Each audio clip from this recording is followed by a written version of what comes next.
Welcome to the Salmon Runs YouTube. Enjoy the video. In this video, I will explain how to make cake using an air fryer. First, select a cake pan that fits comfortably inside your air fryer basket, leaving about 1 inch of space around the sides for air circulation.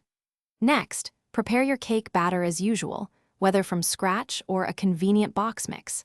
Remember to line the bottom of your pan with parchment paper. This simple step makes removing your delicious cake much easier once it's baked. Get ready for a surprisingly simple baking experience. Now, let's get baking. Preheat your air fryer to 320 degrees Fahrenheit for about 5 minutes. This ensures an even cooking temperature from the start. Carefully pour your prepared cake batter into the pan, making sure not to fill it more than 2/3 full to prevent overflow. Place the pan gently into the preheated air fryer basket.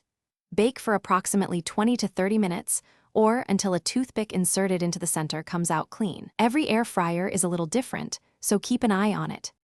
Once your cake is baked to perfection, it's crucial to let it cool properly. First, allow the cake to rest in its pan for about 10 minutes. This helps it firm up before you attempt to remove it. After 10 minutes, carefully invert the cake onto a wire rack to cool completely. This usually takes at least 1 hour.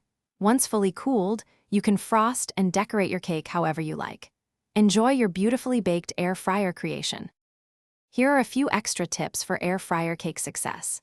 If you're making smaller cakes or cupcakes, remember to reduce your baking time by 5 to 10 minutes.